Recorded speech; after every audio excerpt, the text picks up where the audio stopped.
Lo único que subió en Argentina fue el riesgo país y el dólar mayorista. Pero arrancamos con el petróleo. Amanda, ¿qué te parece? Me parece. Porque Donald Trump, el presidente de los Estados Unidos, culpa a una pelea entre Rusia y los Emiratos Árabes Unidos, en este caso Arabia Saudita, por la baja del petróleo. ¿Qué pasó? Te lo explico en simples palabras.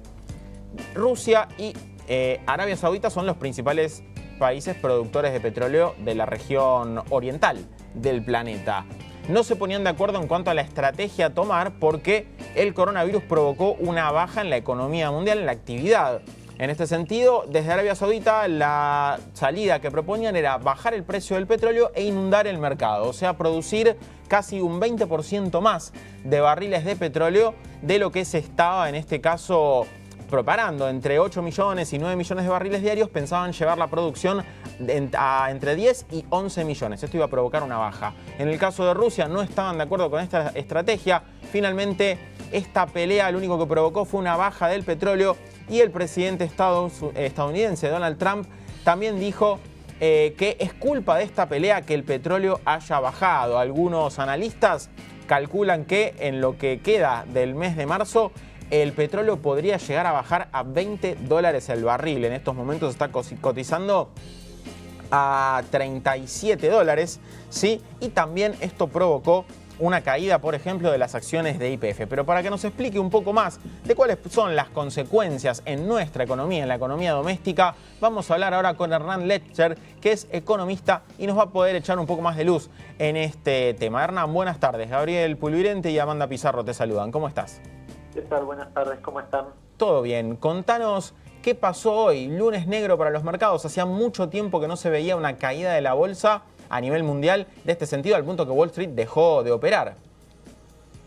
Bueno, sí, a ver, cuando tenés un escenario de tanta inestabilidad como la que tuviste hoy, que básicamente se sumaron dos cosas, la situación del precio del petróleo y a eso agregarle la situación del coronavirus que ya venía teniendo vigencia, y tenés caídas significativas en las cotizaciones.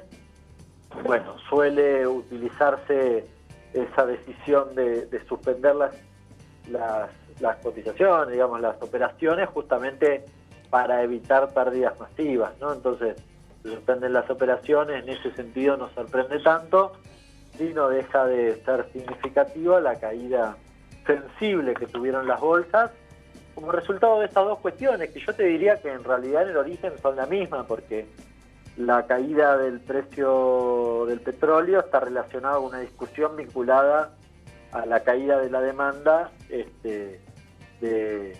digamos, resultado del coronavirus, ¿no? Claro, un freno en la actividad china genera esta baja de consumo de petróleo y este desastre económico como el que vivimos hoy. Claro, sí, la caída de la demanda, digamos, tira hacia abajo los precios. Había una decisión en Arabia Saudita, creo que ustedes estaban comentando eso. Claro, de inundar el mercado. Lo que quería era, digamos, sí, adecuarlo un poco a la demanda para que el precio no bajara, y Rusia hizo otro camino. Entonces, la intervención finalmente de la petrolera estatal de Arabia Saudita, bueno, generó esta reducción en el precio, que efectivamente, digamos, tiene y va a tener impacto sobre la economía mundial. Yo diría que ya lo tiene. La caída hoy de las acciones es como, digamos, un dato muy ilustrativo, pero además me parece que eso también está reflejando las expectativas respecto de la evolución y el impacto que puede tener en materia económico-comercial el coronavirus, ¿no? Y Hernán, teniendo en cuenta este contexto, ¿de qué manera puede afectar con la renegociación de la deuda? Embarra la cancha. A ver, hay distintas cuestiones. Yo diría que hay que ver cómo se sopesan dos cuestiones. El escenario general es un escenario de incertidumbre. Eso no es positivo a la hora de la renegociación. Ahora, no es menos cierto que la oferta que podía llegar a ser la Argentina en un contexto de estabilidad bueno, en un escenario de mayor incertidumbre quizás se vuelve finalmente más atractiva. Es decir, si se especulaba con que la oferta iba a ser X y los bonistas querían más, quizás la oferta X en este escenario termina siendo más interesante y, bueno, optan por aceptarla, más allá de que, no sé, la semana pasada podían verla como no tan positiva, ¿no?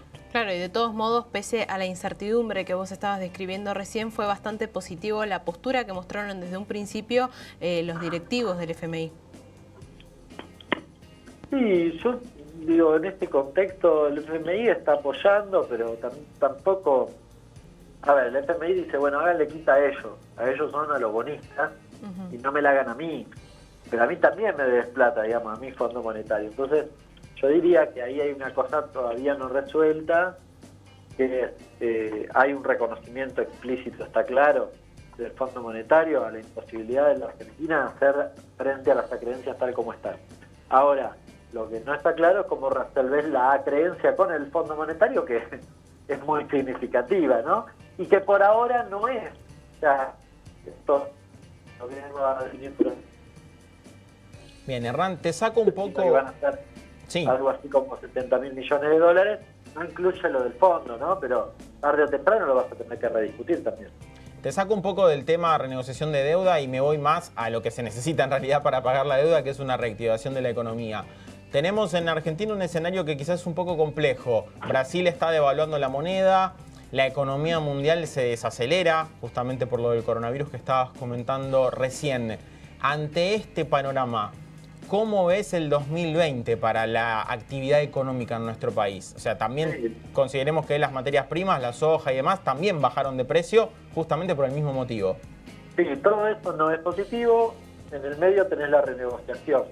Hasta ahora, las medidas que tomó el gobierno, que creo que tienen la orientación correcta, han ayudado a detener la caída.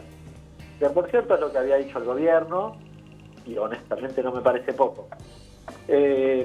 Ahora, para la reactivación económica me parece que necesitas ser más ambicioso, más contundente, y en eso básicamente necesitas una buena renegociación de la deuda, porque así tenés los recursos necesarios para la reactivación económica.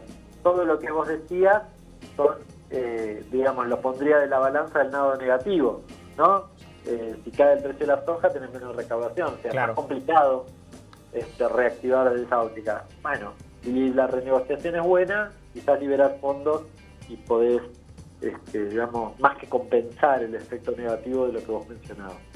Perfecto, Hernán, muchas gracias entonces por tus apreciaciones. Muy claro como siempre, te mandamos un abrazo acá desde La Voz de la Ciudad, segunda edición. Un abrazo grande.